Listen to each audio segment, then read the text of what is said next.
아버지, 오늘 보유비저토 교회에 숙박하면서 예배할 수 있는 귀한 장소 허락해 주신 은혜를 감사합니다. 이곳에서 하나님의 큰 영광을 나타내고 찬양하며 감사하며 예배할 수 있는 축복을 주셨으니 우리가 하나님의 특별한 은총을 받아서 이 땅에 사는 날 동안 주님께서 맡긴 많은 그 역할 가운데 순간순간마다 하나님의 간증이 되고 찬양이 되며 많은 사람들에게 주의 복음을 증거할 수 있는 하나님의 사람으로 부족함이 없도록 성별시켜 주시기를 간절히 기도합니다. 이 땅에 많은 백성들이 있지만 수많은 사람 가운데 하나님의 백성으로 인도해 주셔서 선택받은 하나님의 축복을 늘 감사하고 우리가 사는 날 동안 하나님의 장중에 붙잡혀서 어느 곳에 있든지 많은 사람들에게 선한 영향력을 주고 축복의 통로가 되고 하나님의 사랑을 베풀며 선교하고 구제하며 헌신하고 하나님 앞에 쓰임받는 하나님의 사람들로 부족함이 없게 해주시기를 기도합니다. 일터와 직장과 그리고 모든 성도들이 가정이 하나님의 축복이요 자랑이 되도록 하나님께서 많은 사람들에게 뒤처지지 아니하고 앞서가고 존귀받고 존경받는 자리로 늘 이끌어 주시기를 간절히 기도합니다.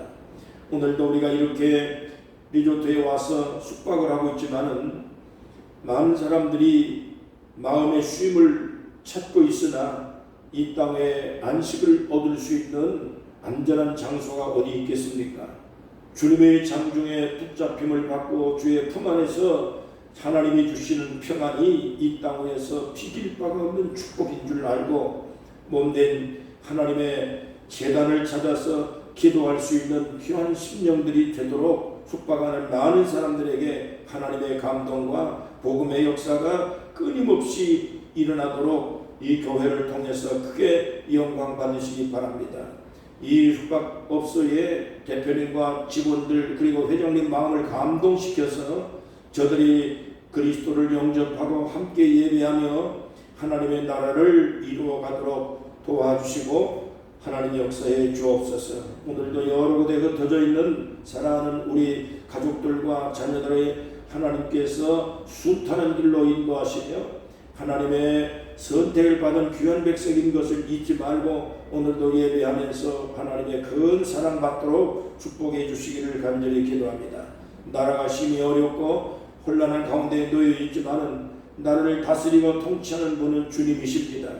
하나님께서 세운 대통령이 하나님을 두려워할 수 없는 그러한 신앙심을 가지고 이 나라를 바르게 이끌고 나갈 은총을 베풀어 주시고 많은 그러한 공무원들이 정직하고 공평하게 나라를 잘 이끌고 나가서 세계 민족으로 부족함이 없도록 이 나라를 세워주실 줄로 믿습니다. 남북이 통일되어서 어설프게 무너졌던 이북의 교회도 다시 다 세우고 그래서 이 땅 위에 전쟁이 없이 복음 안에서 통일되고 자유를 누릴 수 있는 대한민국이 되고 전 세계에 지금보다 더 발전된 국가로서의 하나님의 귀한 축복의 역사를 간증하고 선교할 수 있는 민족으로 하나님께서 축복하여 주시기를 간절히 기도합니다. 오늘도 예배 마치는 시간까지 우리의 예배 모든 순서와 이 절차를 따라서 오직 하나님 영광 다 받으시며 우리의 마음에 한없는 하나님의 사랑과 은혜가 풍성해지도록 함께해 주옵소서. 예수님의 이름으로 간절히 기도하옵나이다. 아멘. 하나님의 말씀은 이사야서 43장 1절부터 7절 말씀입니다. 이사야 43장 1절 7절까지 함께 읽겠습니다. 야곱아, 너를 창조하신 여호와께서 지금 말씀하시느니라. 이스라엘아, 너를 지으신 이가 말씀하시느니라. 너는 두려워하지 말라. 내가 너를 구속하였고 내가 너를 지명하여 불렀나니 너는 내 것이라. 내가 물 가운데로 지날 때에 내가 너와 함께할 것이라. 강을 건널 때에 물이 너를 침몰하지 못할 것이며 내가 불 가운데로 지날 때에 타지도 아니할 것이요 불꽃이 너를 사르지도 못하리니 대저 나는 여호와 내 하나님이요 이스라엘의 거룩한 이요 내 구원자임이라. 내가 애굽을 너의 속량물로 구수와 스바를 너를 대신하여 주었노라. 내가 내 눈에 보배롭고 존귀하며 내가 너를 사랑하였은즉 내가 내 대신 사람들을 내어주며 백성들이 내 생명을 대신하리니 두려워하지 말라. 내가 너와 함께하여 네 자손을 동쪽에서부터 오게 하며 서쪽에서부터 너를 모을 것이며 내가 북쪽에게 이르기를 내놓으라. 남쪽에게 이르기를 가두어 두지 말라. 내 아들들을 먼 곳에서 이끌며 내 딸들을 땅 끝에서 오게 하며 내 이름으로 불려지는 모든 자 곧 내가 내 영광을 위하여 창조한 자를 오게 하라. 그를 내가 지었고 그를 내가 만들었느니라. 아멘. 찬송가 419장을 찬양하겠습니다.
오늘은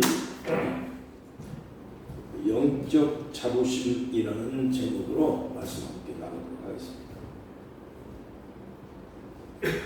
요즘에 아주 핫한 노래가 하나 있는데 나는 반딧불이라는 노래가 있습니다.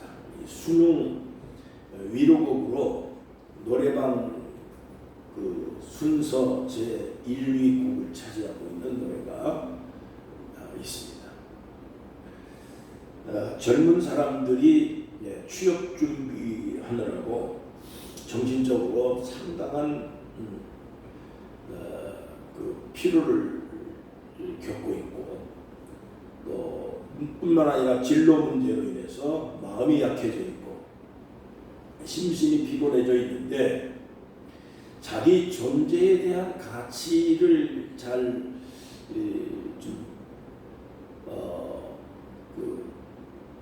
위로받지 못하고 더 이게 많은 혼동을 겪고 있는 요즘의 젊은 사람들에게 뜨거운 그 위로의 노래로 나니 반딧불이라는 이 노래가 유명해졌습니다. 이 노래를 부른 이 가수가 황가람이라는 가수인데, 이 노래를 사실은 리메이크한 노래지만은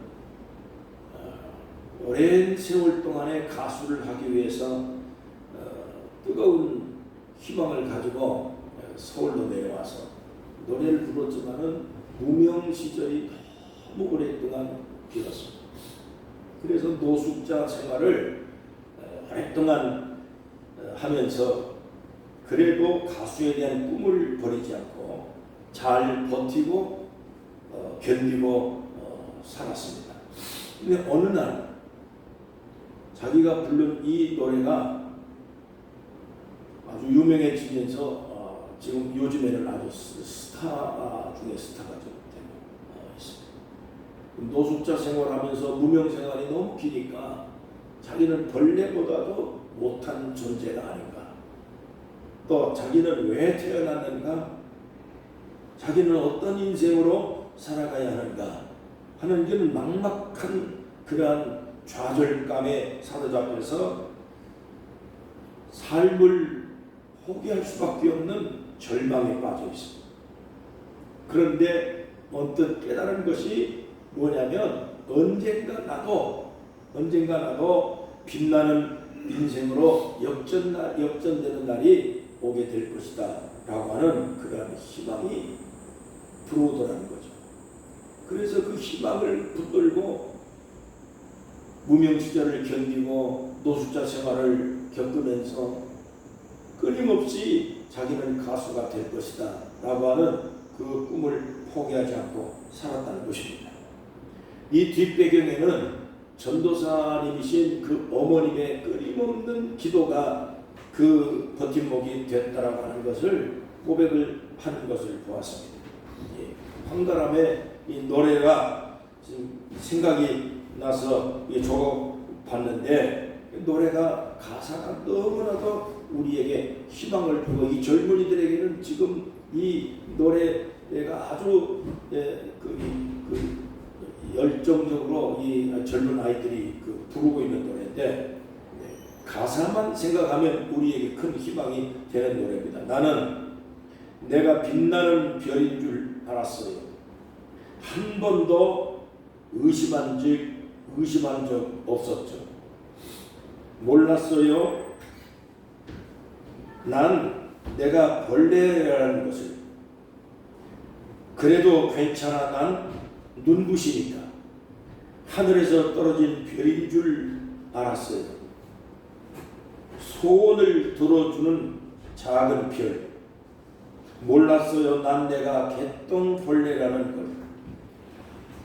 그래도 괜찮아. 나는 빛날 테니까 라고 하는 그런 노랫말이, 그걸 제가 한번 어떻게 부르는지 그 노래를 유튜브를 통해서 들어봤더니 정말로 마음속에 큰 감동을 받을 수밖에 없더라고요. 벌레 같은 인생이 스타와 같은 빛나는 존재로 언젠가는 그런 인생이 될 것이라고 하는 희망을 주고 위로를 주는 이 노래가 아마 많은 사람들에게 계속해서 들려지지 않을까 이렇게 생각이 되는 것입니다. 오늘 읽은 말씀의 아주 중요한 포인트가 뭐냐면, 하나님께서 우리 성도들에게 하나님이 말씀하는 내용이 너는 보배롭고 존귀를 받을 수 있는 존재다 라고 하는 말씀을 하고 있는 것입니다. 너는 내 눈에 보배로운 존재다 하는 얘기입니다.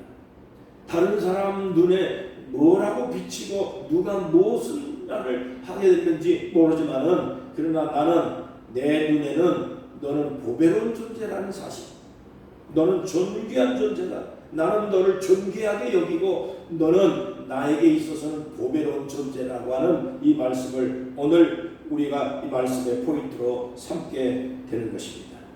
유명한 기독교 심리학자인 제임스 톰슨 박사가 이 포커스 온 더 패밀리라고 하는 그러한 그 단체를 창립을 했는데 무슨 얘기를 했냐면 사탄이 가장 유용하게 사용하는 심리적인 무기 중에 하나가 사람들로 하여금 자기의 존재의 가치를 낮추고 그리고 절망에 빠지게 하고 열등감에 사로잡히게 만드는 역할을 하는 것이다 라고 얘기를 했습니다.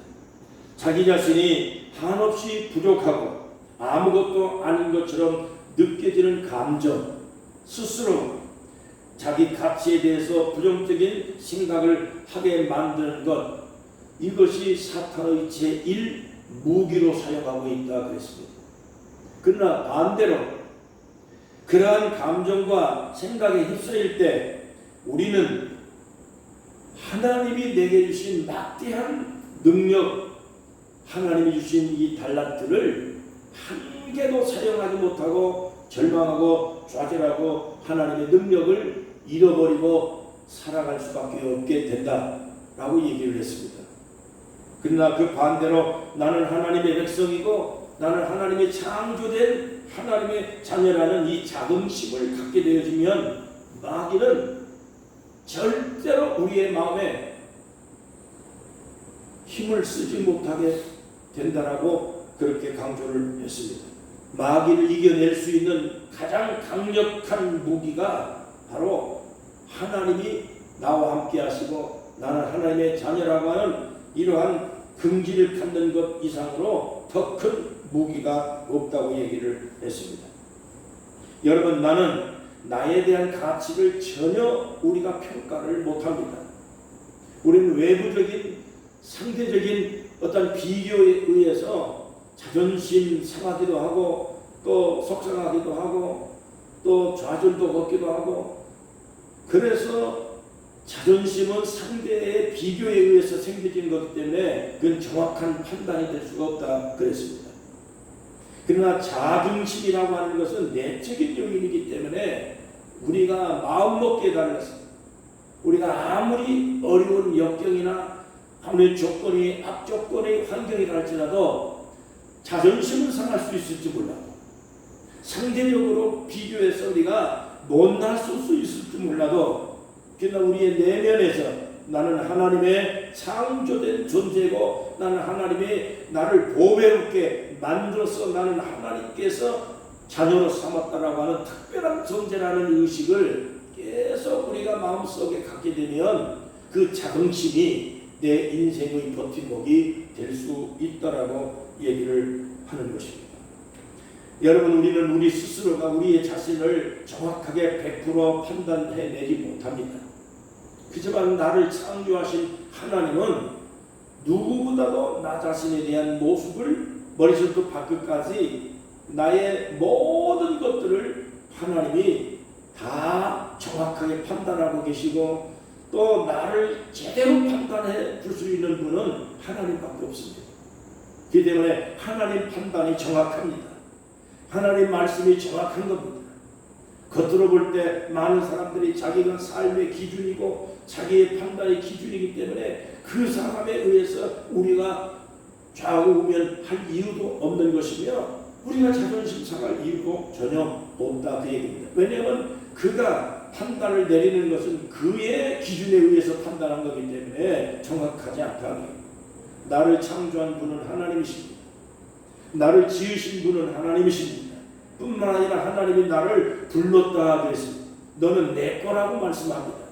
그렇기 때문에 나의 존재에 대해서 정확한 판단을 내릴 분은 하나님밖에 없다 그런 얘기입니다. 여러분, 이 세상의 판단이나 자기 자신에 의해서 판단되어지는 그러한 비교 때문에 우리가 귀 기울여서 마음의 상함을 가질 이유가 전혀 없습니다. 하나님의 말씀에 귀 기울여 사시기를 바랍니다. 사람의 판단이 무서운 게 전혀 아닙니다. 하나님이 나를 어떻게 판단하느냐가 중요한 것이지 사람들의 소리에 귀 기울일 필요가 전혀 없다, 그런 얘기입니다. 어제도 어느 목사님하고 함께 만나서 식사를 하면서 그 목사님이 그렇게 얘기를 하시더라고요. 어느 목사님이 히브리식 사고방식에 대한 교육을 한참 받고 난 다음에 교회에 와가지고 장로님들을 기도를 시키는데, 우리가 보통 평범한 기도는 대표 기도 하실 때 뭐 단역 올라와서 하든지 아니면은 뭐 일반적으로 성도들을 향해서 우리가 함께 기도하고 그러는데, 그 목사님이 장로님 기도하실 때 단에 올라오지 말고 성중석에서 강단을 보고 기도를 해라, 그렇게 시켰다고 그럽니다. 그게 맞느냐 틀리냐 하는 것은 우리가 평가할 수는 없는 것입니다. 히브리식으로 교육을 받고 히브리식으로 한다고 하면 옛날 성경에 나와 있는 대로 예수님께서도 손을 들고 하늘을 향해서 눈을 들고 기도하고 그랬습니다. 또 뿐만 아니라 히브리적 사고방식으로는 지금 현재 있는 예배 시스템이 다 바뀌어져야 됩니다. 그렇기 때문에 그 목사님이 주장하고 있는 그 교육을 어떻게 받았는지 몰라도 그것이 100%의 기준이 될 수는 없다, 그런 얘기입니다.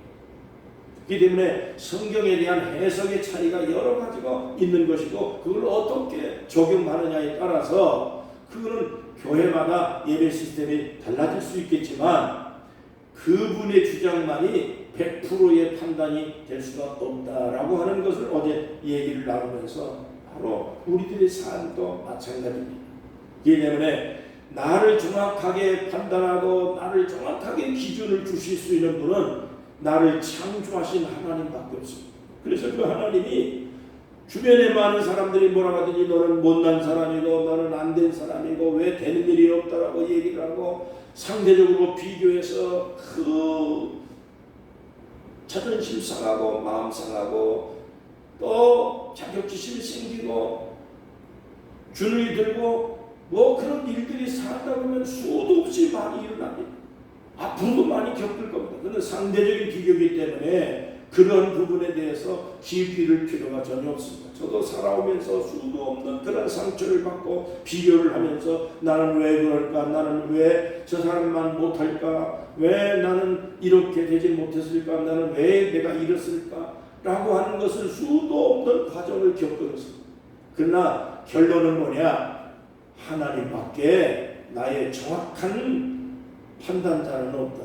하나님 말씀에 귀 기울이고 하나님의 말씀에 우리가 응답하고 하나님이 나를 사랑하고 나는 하나님의 택함받은 존귀한 존재라고 하는 이 자긍심을 우리가 내면으로부터 늘 간직하고 여러분 참 담대하게 그리고 자긍심을 가지고 살아갈 수 있기를 주의 이름으로 축복합니다. 이사야 43장 1절과 7절에 오늘 읽은 말씀의 중요한 내용이 바로 이겁니다. 너를 지명하여 내가 너를 창조하였고 내가 너를 지명하여 불렀고 너는 내 것이라고 말씀합니다.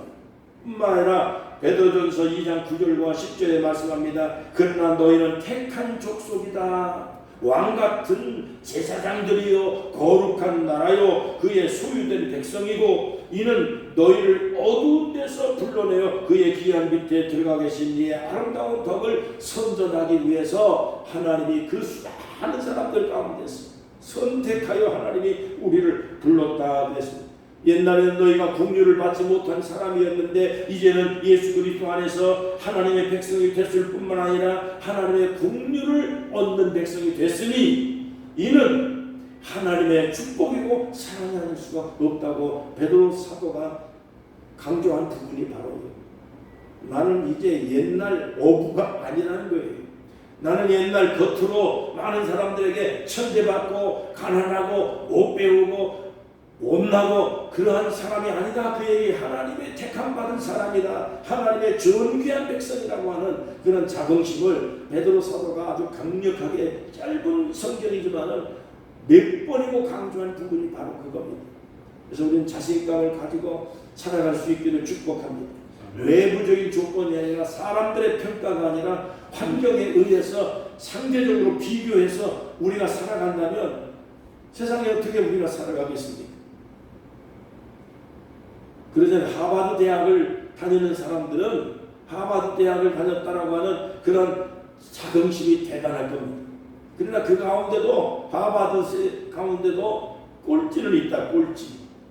그렇기 때문에 하버드 학교라고 하는 그러한 출신이라고 하는 자긍심은 있지만은 그러나 자존심으로 생각할 때는 하버드라고 하는 것을 꼴찌도 있는데 그 꼴찌로 생각하면 상대적인 박탈감, 상대적인 자존심, 상대적인 그런 자기의 그 비하가 하버드 가운데도 있을 수 있다 그 얘기입니다. 이 때문에 자존심은 상대적인 거고 자긍심은 내면적인 거기 때문에 우리가 하나님의 존귀한 존재라는 보배로운 존재라는 하나님 말씀합니다. 너는 내가 창조한 사람이야. 너는 내가 지었다. 너는 내 것이라고 하는 이 말씀을 오늘 몇 번이고 지금 강조하고 있기 때문에 이 담대한 자긍심, 하나님 백성이라고 하는 이러한 존재감을 가지고 여러분 담대하게 오늘도 살아갈 수 있기를 주의 이름으로 축복합니다. 그 다음에 두 번째로 내가 너를 사랑하였다라고 하는 말씀을 하고 있습니다. 내가 너를 사랑하였다. 내가 너 대신해서 사람들을 내어줄 것입니다. 내가 너를 대신해서 애굽을 내어주고 스바를 내어주고 구스를 내어주고 이 주변에 있는 국가들을 내어주면서까지도 나는 너를 사랑했다라고 하는 이 말씀을 하고 있는 것입니다. 여러분 오늘 말씀은 이스라엘 백성들이 바벨론의 70년 포로가 되어졌을 때 절망하고 좌절하고 있는 이스라엘 백성들을 위로하기 주신 말씀입니다. 이스라엘 백성들이 70년 동안에 바벨론의 포로가 돼가지고 얼마나 긴 세월 동안에 고난과 역경과 그리고 남의 나라에 잡혀가서 포로 생활하고 노예 생활을 해야 하는 그러한 고달픔 속에서 절망하고 좌절하고 있습니다. 우리는 하나님 앞에 버림받았구나. 언제 우리는 고향 땅에 돌아갈까? 예루살렘에 가서 예배를 드려야 되는데 하나님의 뜻을 따라서 살지 못해서 우리는 이와 같이 포로가 되어서 남의 나라에 끌려와서 살고 있구나. 바벨론 강가에 나가서 밤마다 이스라엘 백성들은 울며 기도했습니다. 하나님 예루살렘을 빨리 회복하여 돌아갈 수 있도록 해달라고 간절히 기도했는데 그 기도가 장장 1, 2년도 아니고 70년, 70년. 이 70년이라는 긴 세월 동안에 남의 나라에 포로가 돼서 살고 있는 이스라엘 백성들의 그 10년이 얼마나 고통스럽고 얼마나 상했겠습니까? 우리나라도 36년을 일본 사람들에게 지배를 당하고 있을 때 이 역사도 잃어버리고 자존심도 다 잃어버리고 우리가 이 민족에 대한 상실감으로 인해서 36년 동안 우리 민족은 큰 고난을 겪었고 역경을 견뎠습니다. 이스라엘 백성들은 장장 70년이에요. 그래서 우리는 하나님 앞에 버림받았지 않았는가? 하나님이 나를 잊으셨는가? 이런 고통을 겪으면서 호소하고 있는 내용들이 바로 이겁니다. 우리도 살아가 보면 영적인 슬럼프를 빠지고 영적인 그런 이 절망감에 빠질 때가 종종 있어요. 목회자들도 마찬가지. 저도 이제 30년 동안 속초에서 목회를 끝나고 지금 이제 만 49년째 목회를 하고 은퇴를 다 하고 그래서 이곳에 예배당을 이제 세우고 난 다음에 숙박하시는 분들이 예배당을 멀리 갈 수가 없기 때문에 여기서 예배실을 하나 만들었으면 좋겠다 해서 오랜 세월 동안 기도하다가 그래서 대표님과 함께 직원들과 함께 의논을 하고 또 그 많은 그런 그 계획을 정리하면서 작년에 예배당을 세우게 되어졌는데 많은 사람들이 와서 예배를 드립니다. 지난주에는 뭐 여기 의자 앞에 몇 개만 내놓고 다 꽉 차서 예배를 다 드렸고, 어떤 때는 뭐 단체로 와서 예배를 드리고, 어떤 때는 한 명도 오지 아니하고, 어떤 때는 뭐 헌금만 하고 가시는 분들도 계시고, 24시간 늘 오픈되어 있어 누구든지 와서 숙박을 하는 분들이 마음도 쉬고 또 정신적 위안도 받고 와서 잠깐 기도하고 찬송도 부르고 할 수 있도록 그렇게 했으면 좋겠다 해서 이 예배당을 세우게 되어진 것입니다. 얼마나 감사한지 몰라요. 이곳에 와서 많은 사람들이 위안을 받고 여기 와서 수강을 받고, 그리고 잠깐 와서 기도하고 가시는 분들이 제법 된다고 제가 이 직원들한테서 얘기를 듣고 있습니다. 얼마나 좋아요. 여러분이 예배 와서 드리고 얼마나 좋아요. 예배 안 드리면 어디 뭐 멀리 저 산속인데 시내까지 가려면 또 그 멀고 예배당 찾기가 힘들고, 그렇다고 해서 텔레비 켜놓고 예배 드릴 수 없고, 텔레비 켜서 예배 들어보니까 별로 그렇게 마음에 와닿지 않더라고요. 저 은퇴하고 난 다음에 집에서 한 달 거의 가까이 예배를 드렸거든요. 집에서 예배를 드리고, 제가 먼저 신고했던 교회는 후임자한테 내가 절대로 이 교회 안 나올 테니까 신경 쓰지 말고 나는 한 걸음도 내가 오지 않겠다고 했어요. 여기 은퇴하고 나서 한 4년 5년째 됐는데 한 번도 내가 가본 적이 없어요. 더군다나 이제 여기 예배당을 세웠으니까 저도 자유롭고, 그래서 집에서 예배를 드리고 유튜브로 예배를 들어보니까 예배가 예배 같지 않아요. 그 마음에 위로도 안 되고 말씀도 안 들어오고 경건성도 없어지고, 그래서 여기 와서 유튜브로 예배 드리는 분도 가끔 계신다고 그래요. 일행 중에 한 분은 예배당 오시고 어떤 분은 뭐 안 오시는 분도 계시다고 그래요. 근데 실제적으로 라이브 예배 생음악 듣는 거하고 립싱크 하는 거하고 틀려요. 이게 보니까. 그래서 현장에서 예배 드리는 것처럼 마음에 큰 위안이 없어요. 우리가 하나님 앞에 예배드리는 진정한 예배가 바로 이런 예배가 아니겠다는 생각을 하게 되는 것입니다.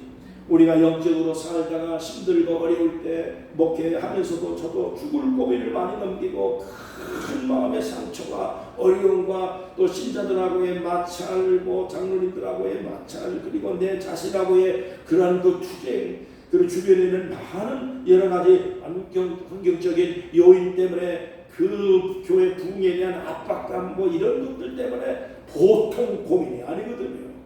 이러한 과정들을 겪으면서 슬럼프를 겪고 영적인 탈진이 오고, 그럴 때 우리가 이것을 이겨낼 수 있는 그런 방법을 제가 오랫동안 지금 50년째 이게 목회를 하면서, 그러니까 터득한 게 뭐냐면 하나님밖에 없다. 이게 결론이 바로 이겁니다. 나를 알아주고 내가 호소할 때는 하나님밖에 없구나 하는 것을 이 마지막 한마디로 결론을 내린다면 나는 하나님밖에 없습니다. 어저께도 CTS에 어떤 연예인이 나와가지고 얘기하는 거 보니까 자기는 평생에 돈도 많이 벌고 무명시대를 겪었고 지금은 유명한 사람이 됐지만은 그러나 지금 남는 건 결국 하나밖에 없습니다. 예수님밖에 없습니다. 그 얘기를 하더라고요. 예수 믿지 말라고 많은 사람이 얘기하는데 왜 예수 믿느냐고 그러는데, 자기가 한마디로 예수 믿지 말라고 말하는 그 말소리 듣는 것 자체가 나는 큰 상처라고 얘기를 해요. 예수님 없이는 나는 인생이 없습니다. 아무것도 아닙니다. 그날 그 얘기 한마디 딱 하더라고. 예수 없는 나의 인생은 아무것도 없습니다. 내 뒷배경은 아무것도 없고 예수밖에 없습니다. 돈도 많이 벌어봤고 유명해졌고 그리고 자기도 살 만큼 살고 다 살아봤는데 결국에 남는 건 예수밖에 없습니다 라고 고백을 어제 하는 것을 제가 뉴스 인터뷰를 하면서 하는 것을 보았습니다.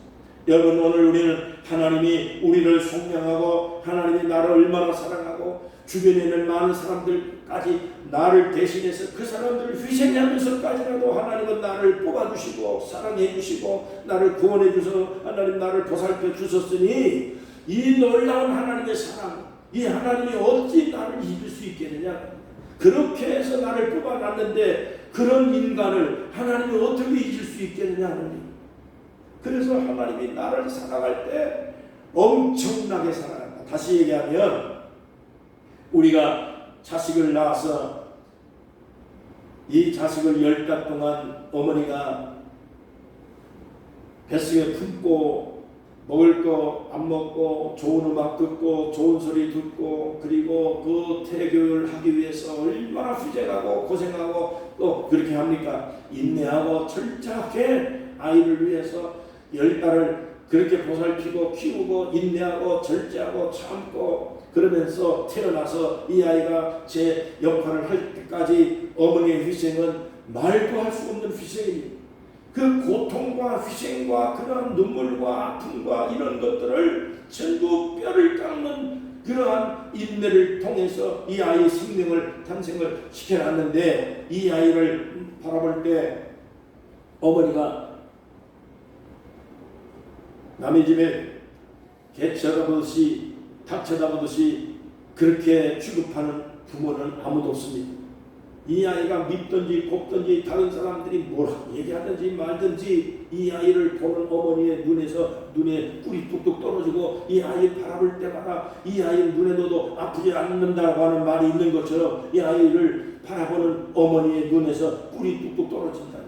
저도 우리 아이들이 다 거쳐가는 나는 우리 아이들 내가 어제 또 내가 아이들을 보고 싶어가지고 내가 전화를 했어. 오래간만에 전화했더니 아이도 깜짝 놀라가지고 아버지 전화가 왜 무슨 전화가 있어? 나 보고 싶어 전화했다. 또 애들이 다 컸지만 보고 싶고 보는 것 자체가 눈에서 꿀 떨어져. 그러니 어떻게 키운 아이인데 어떻게 이 아이를 낳았는데 그 고통을 그 과정을 겪으면서 낳은 아이를 어떻게 이 아이를 미워할 수 있겠냐. 아무리 잘못한 것이 마음에 안 들지 않았나 할지라도 내 자식은 여러분 세상에 어떤 것과도 비교할 수 없는 그런 사랑의 존재. 여러분 오늘 우리는 하나님께서 수많은 어려움과 역경 가운데 우리를 전도해서 예수 믿게 만들었습니다. 누군가가 전도해서 내가 예수 믿었습니다. 그것은 하나님 아버지께서 나를 전도하기 위해서 나의 생명을 구원하기 위해서 누군가를 통해서 전도를 하게 만들었고 환경을 만들어 주었고 그 역경 가운데도 내가 예수를 믿었다는 것. 여러분 그거 엄청난 누군가의 희생이 있어서 오늘날 내가 예수 믿게 되고 나 같은 경우는 여러분 불교 집안에 태어나서 중이 될 수밖에 없는데 나는 하찮은 존재인데 시골에서 살 수밖에 없는 그 별 볼 일 없는 나의 존재인데 근데 나를 누님이 전도를 했고 누군가가 주변에서 많은 기도를 해주었고 나를 양육하는데 많은 신앙을 오늘까지 목사가 되기까지 이렇게 음으로 양으로 도와준 사람들이 수없이 많이 주변에 있습니다. 이 사람들 덕택에 오늘날 내가 예수를 믿었고 목사가 됐고 장로가 됐고 집사님이 됐고 예수 믿게 되어진 이 과정도 그냥 순조롭게 된 게 아니에요. 하나님의 놀라운 사랑과 은혜와 인내와 부르심을 통해서 이렇게 천신만고 끝에 한 사람 하나님이 그 수많은 사람들 중에 대한민국 여러분 5천만 6천만의 인구 가운데 기독교 인구가 1천만이라면 그 중에 한 사람이 내가 지금 속해져 있어서 그리 값진 존재가 아닙니까?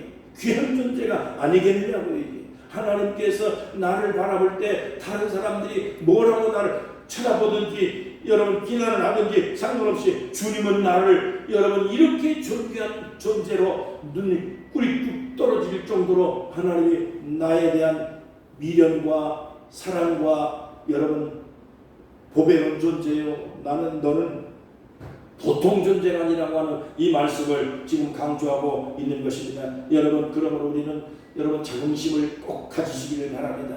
하나님이 나를 사랑하고 있다. 나는 하나님 사랑받는 존재다. 나는 하나님께서 천사람 만사람 중에서 하나님이 나를 이렇게 뽑아가지고 오늘날 집사까지 될 정도로 장로까지 될 정도로 목사까지 만든 과정이 얼마나 힘들고 어려운 과정입니까? 그런데 하나님이 포기하겠어요?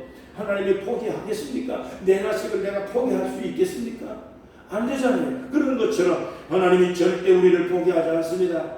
여러분은 하나님 포기하지 않습니다. 여러분을 향한 하나님의 눈에서 눈이 뿔이 뚝뚝 떨어지는데 근데 가는 곳마다 하나님이 지켜주겠다고 오늘 말씀하고 있는 내용이 물 가운데로 지날 때도 불 가운데로 지날 때도 내가 너를 지켜줄 것이라고 말씀을 했습니다. 이 놀라운 하나님의 사랑을 꼭 믿고 여러분 담대한 마음으로 살아가시기를 주의 이름으로 축복합니다. 바빌론 70년 포로가 된 이스라엘 백성들을 여러분 포로에서 끄집어내기 위해서 하나님께서 주변의 국가들을 희생시켰다 그 얘기입니다. 구스를 주고 이집트를 내주고 스바를 내주고 주변의 사람들을 희생시켜가면서 너를 70년 포로 생활해서 끄집어 내줬다. 그 너는 내 거다. 내가 너를 절대로 포기한 게 아니야. 너를 잊어버린 게 아니야. 잊어버린 게 아니야. 그래서 하나님께서 이렇게 놀라운 축복의 말씀을 주고 있는 것입니다. 여러분, 우리는 이 하나님의 놀라운 사랑을 받아서 하나님의 창조를 받았습니다. 하나님의 자녀로 그냥 태어난 거 아닙니다. 하나님께서 마귀에게서 우리를 끄집어내기 위해서 예수님 희생시켜 가면서 우리를 이렇게 구원해 주셨으니까 이 귀중한 사랑에 대한 감사한 마음으로 여러분 승리하면서 담대하게 살아갈 수 있기를 주의 이름으로 축복합니다. 주의 이름으로 축복합니다. 크리스찬 심리학자 모리스 와그너 박사가 있습니다. 아주 신학자 중에 가장 유명하신 분 중에 한 분인데 이분이 이렇게 얘기를 했습니다. 건강한 자화상을 가지려고 하면 세 가지를 반드시 확인을 해야 된다 그랬습니다. 첫째, 사랑받고 있다라고 하는 소속감에 대해서 아주 강력하게 그걸 되뇌어라. 자기 자신이 나는 사랑받고 있는 존재다. 나는 하나님의 사랑받고 있는 존재라고 하는, 일반적으로도 내가 가정에서도 자녀들이 부모님에게 사랑받고 있는 존재라고 하는 마음을 갖고 있는 자식들은요, 그 살들이 밝게 살더라고요, 보니까. 그러니까 부모님에게서 가정에서 사랑받고 있는 존재라고 하는 자신의 확신을 갖고 있는 아이들이요, 사회에 적응력이 강하고, 여러분 이 아이들이 잘 살아고 그래요. 똑같이 우리가 하나님의 사랑을 받고 있는 그런 존재라고 하는 사람을 분명하게 하는 것이 중요하다. 그 다음 두 번째, 자신에 대한 스스로의 인정을 해라. 나는 이런 존재다. 나는 안 되는 존재. 뭐 이렇게 부정적으로 자꾸 열등감을 갖게 되면 된 일도 안 되는 거예요. 그렇기 때문에 스스로 인정해. 나는 하나님의 존귀받는 존재예요. 나는 하나님의 창조된 존재예요. 나는 집사요. 난 장로예요. 나는 하나님께서 택했어. 나는 이렇게 하나님의 쓰임받고 있는 귀중한 존재라고 하는 것을 자긍심을 늘 되뇌어서 살 수 있도록 그렇게 해야 된다고 얘기했습니다. 그 다음에 세 번째, 자신감을 가져야 된다. 어떤 가운데서도 절대 낙심하거나 절망하거나 주저앉아서 뒤로 물러가거나 쪼그라들고 그렇게 하면 안 된다는 거예요. 자신감을 가져라. 나는 하나님 백성이 그리스도인이라고 하는 분명한 사실들을 계속 강조해서 여러분 열등감을 벗어내고, 그래서 세상에 나가서 상대적인 비교로 상처를 받을 이유가 없어요. 그는 그거 나는 나기 때문에 하나님이 나에게만 준 달란트를 활용을 해서 그걸 통해서 하나님께 영광을 돌려 살아가기를 주의 이름으로 축복합니다. 주의 이름으로 축복합니다. 로버트 잔이라고 하는 이 스탠포드 공대 그 교수가 이렇게 얘기를 했습니다. 운동하고 그리고 음식을 먹는 것으로 건강을 챙기는 것은 20%밖에 안 됩니다. 그런데 마음속에 긍정적이며 그리고 에너지가 넘치고 이렇게 하는 사람들은 한 80%의 건강을 그 에너지화 시켜서 장수하는 사람들의 평균을 보니까 그 마음이 긍정적이며 또 마음이 열정적으로 살아가는 사람이 더 건강하게 됐다라고 하는 것을 그 연구를 발표를 했습니다. 잠언서 17장 22절에 보니까 마음의 근심은 뼈를 상하게 만든다고 했습니다. 이 마음에 근심하고 좌절하고 그렇게 하면 절대로 음식이 나의 삶에 건강하게 남아있지는 않는다. 그렇기 때문에 마음을 긍정적으로 삼는 사람이 반드시 건강도 행복도 그걸 다른 사람들보다 몇 배로 증대되는 것처럼 우리가 하나님을 사랑받고 있고 나는 특별한 하나님의 백성이라고 하는 이 자긍심을 가지고 세상의 환경을 이겨나갈 수 있기를 주의 이름으로 축복합니다. 여러분 얼마나 귀중한 존재라는 사실들을 잊어버리지 마시기를 바랍니다. 요한복음 3장 17절과 16절 17절 말씀에 하나님이 세상을 이처럼 사랑해서 당신의 독생자 예수 그리스도를 보내주셨습니다. 그 예수를 믿는 자마다 하나님의 자녀가 되는 권세를 주셨다라고 요한복음 1장 11절에 말씀했습니다. 오늘 예수 믿는 거 이 딱 한 가지 조건 때문에 우리 하나님의 자녀가 됐습니다. 아무런 이유도 없이 아무런 공로도 없이 하나님의 백성으로의 선택을 받았고 하나님의 창조를 받았고 하나님의 부름을 받아서 여기까지 왔으니까 앞으로도 여러분 남대하게 여러분 하나님의 사람으로서 어디를 나가든지 간에 자긍심을 가지고 살아갈 수 있기를 보배로운 하나님의 사람들이 되기를 주님으로 축복합니다. 하나님 아버지 감사합니다. 오늘도 토요 리조트에 와서 예배드리는 사랑하는 우리 하나님의 백성들 그 이곳에 숙박하는 모든 하나님의 백성들 마음속에 하나님을 찬양하고 하나님의 존귀함을 받을 수 있는 축복의 사람들이 다 되도록 역사해 주시고 하나님께서 축복하시기를 간절히 기도합니다. 오늘 앞으로 살아가는 동안에 우리들의 삶의 순간순간마다 좌절할 일이 있고 환경에 여의치 않은 부분들이 많이 있을 것입니다. 그렇지만 여전히 하나님은 우리들을 사랑하고 우리를 보배롭게 존귀한 존재로 하나님께서 보살펴 주신다고 말씀하셨습니다. 이 굳건한 믿음으로 나아가 승리하고 또 어느 곳에서 무슨 일을 하든지 간에 하나님의 영광이 되는 귀한 하나님의 백성들이 되게 하여 주옵소서. 좌절하지 말고 낙심하지 말고 그리고 아버지 하나님 세상에 어느 곳에 가서도 하나님 아버지께서 축복하는 귀한 삶을 살아서 많은 사람들을 도와주고 구제하고 선교하고 봉사하며 하나님 앞에 쓰임받는 귀여 존귀한 하나님의 백성들이 되도록 앞길을 복되게 만들어 주시옵소서. 주님 은혜를 감사합니다. 오늘도 주일 예배 마치고 하루의 모든 일정도 주 안에서 평탄하게 만들어 주옵소서. 예수님의 이름으로 간절히 축복하며 기도하옵나이다. 아멘.